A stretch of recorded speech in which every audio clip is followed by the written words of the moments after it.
So in this video, we are going to solve this question in Excel.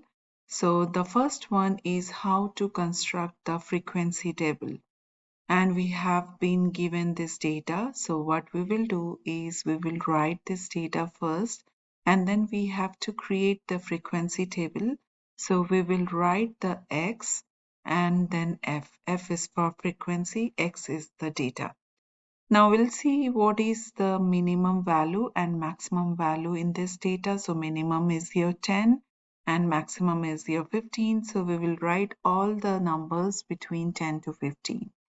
So it is here 10, 11, then 12, 13, 14, and then 15. And you will count how many tens are there. So it is 1, 2, and 3 tens. Then 11, so it is 1 and then 2 here. So we have 2 for 11. Now like that we will calculate for 12, 13, 14, 15. How many 12s are there, 13s are there, 14s are there, and 15s are there. After we calculate all the frequencies, we have to calculate the relative frequencies.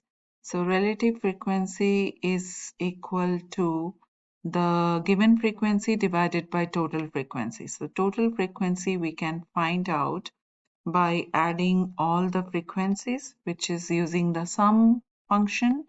So we can drag down and we can close the bracket, so it will give you the total frequencies here.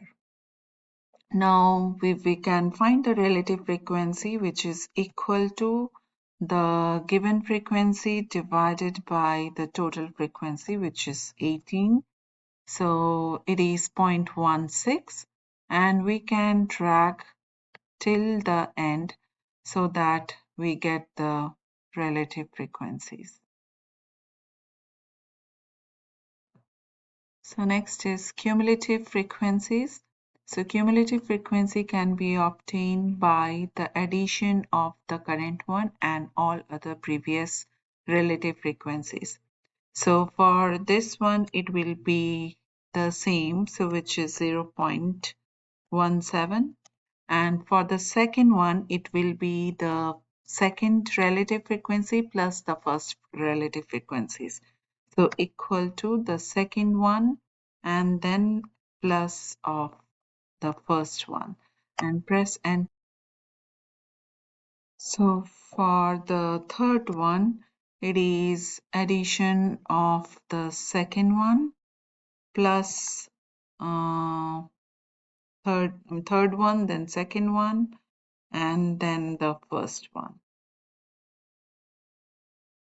So the fourth one will be the addition of this, the way we can calculate, so that it is addition of this and plus this is already the addition of third, second, and one, so I can add this one, so you will get this value. And because we have used the formula here, so we can drag till here and we see that it is automatically calculated. And your calculation is correct if your last cumulative frequency is 1, which is the addition of all the previous relative frequencies. So our first problem is done, which is constructing the frequency table. Now the second part is find the central tendency and demonstrate the data using the 5-number summary. So central tendency, that means you need to find the mean, median, and mode. So for finding the mean, we can sum all the data and then divide the total number of data. So that will give you the mean. But here, because we are using Excel, so we can use the inbuilt formula, which is equal to average. So average will give you the mean of the given data, and then you will drag the complete data from top to end. So, and then close the bracket, so it will give you the mean of the given data. Then for median, you know that manually how you can calculate is if it is an odd number of data, then you will find the middle one, that is your median. If it is even number of data, which is in our case, which is 18 data are there, so then you will find the average of the middle two, that is the average of ninth and 10th one. So that will be the median here. Now for this one also we can use a formula, so which is equal to median, and you can drag from top to bottom and then close the bracket, so it will give you the median as well. The third one is mode. So mode, that is the maximum number, so we can easily see what is the mode, so which is because we have calculated the frequency, so the mode is 12 here. So this is your central tendency. Now you have to describe the 5-number summary, which is finding the minimum and the 3 quartiles and then maximum. So minimum, then Q1, Q2, Q3, and then maximum. Now to calculate the minimum, we will use the formula because we are finding the Excel. In this data, we can easily see that it is 10, but for large number of data, we can use the inbuilt function. So we can press the equal sign and then minimum, bracket open, select the complete data, and then close the bracket.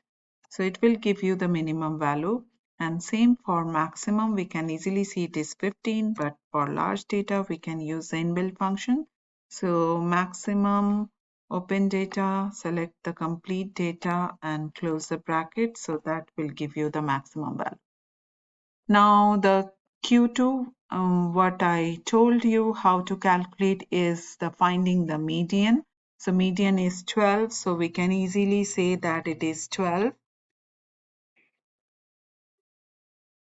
So for, to find the quartiles, the data should be in arranged order. So if your data is not arranged, you can use this sort key to arrange your data from smallest to largest. Right, so you can use sort and smallest to largest, so it will sort your data from smallest to largest. And so your Q2 will divide the whole data into two parts, the first half and second half, and Q1 will be the middle one of the first half. So first half will have 9 data, and out of 9, 5 will be your, fifth one will be your Q1. So we can see 1, 2, 3, 4, 5. So this is the Q1. So 11 is your Q1. So this is your median, and which divides the first half and second half. And in the second half, you have 3, 4, 5. The fifth data will be 14. So your Q3 will be 14. Now let's see using the formula how we can find the quartiles. So we have the formula for quartiles as well. So we can use quartile EXC, and then you will select the whole array and you will write the number what you want to find, the first quartile suppose. So it will give you the first quartile, then is equal to Q this one, and you will select the whole array and then press comma and then you will press 2, so it will give you the second quartile, and is equal to, you will again write the formula for this one, select the array from beginning to end and third quartile, so it will give you the third one. So we can calculate manually or we can calculate it using the inbuilt function formulas. Okay, so we completed the second one, which is find the central tendency, that is mean, median, mode, and the 5-number summary, which is minimum, the 3 quartiles and the maximum. Now calculate variance and standard deviation for the following data. So we will do it by both the way. So first by calculating using the formula, that is mathematical formula, and then by using the Excel inbuilt formulas. Now to solve it by using the mathematical formula, we will just copy the data here and we can write it here, and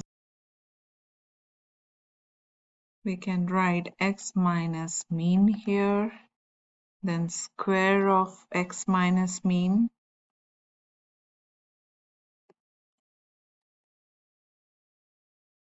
and then f of f times square of x minus mean.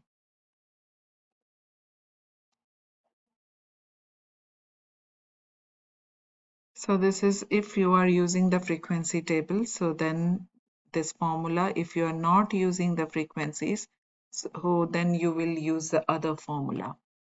So for this one, mean, we know that we have already calculated, it's 12.5. So we will write is equal to the x data minus mean, which is 12.5. So we calculate for 1 and we get the value, and then you have to click here this dot. So you have to press here and then drag it till the end. So you will get the all the x minus mean values, and square of this, so that is equal to, you want the square of this column, so for each row you have to square it. So this cell times the same cell, so you can see H41 times H41. So if you click, so you get the square, and if you drag, so you will get the complete column. Then you want to multiply this column and this column. So for that, so you will multiply the first row reference and then times the square reference, and you get the first value, and then you will drag it till the end, so you will get all the values. And then in the formula you need this addition. So addition of all, so we will find the sum of all x minus f times x minus mean square. So you will get the addition. So your standard deviation,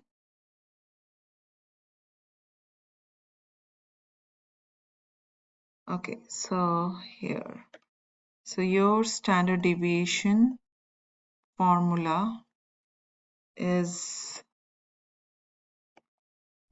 this one. So square root of summation f x minus mean square divided by total number of observation or total number of frequency, which is n minus 1. So total number of frequency is 17. So what we got here is 50.5, and then divided by 17 square root. So that will be the standard deviation. So which is, you can calculate it here.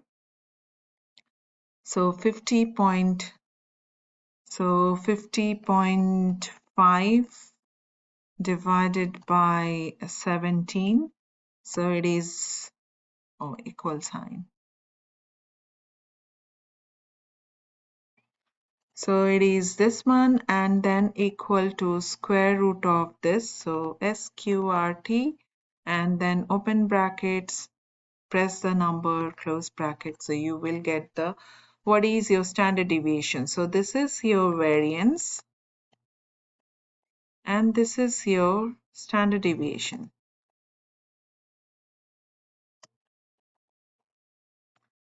Standard deviation, right? So you got it here as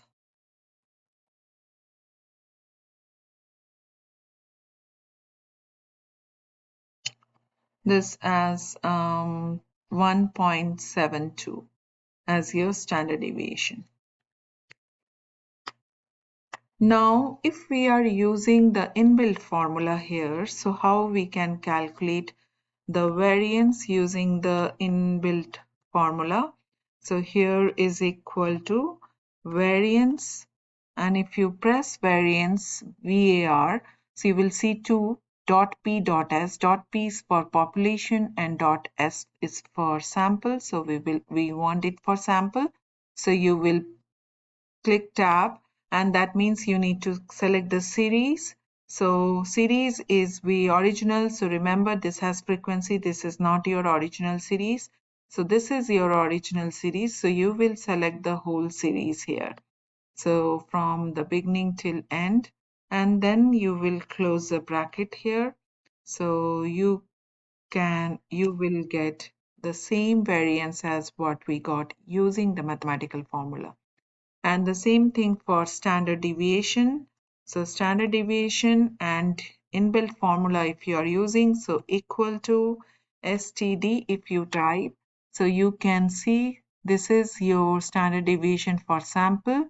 For the second one, you will click this and then you will select the whole data. So you will select the complete data here and then close the bracket and press enter,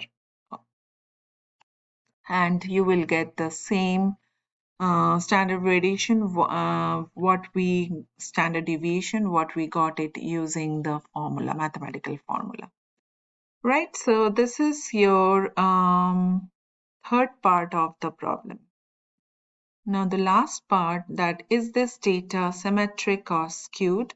So the data is symmetric or skewed, we have to look into the mean median mode, and for that your mean is greater than your median and mode. So mean is greater means the data is right skewed, right? So it is your right skewed because mean is greater than median and mode.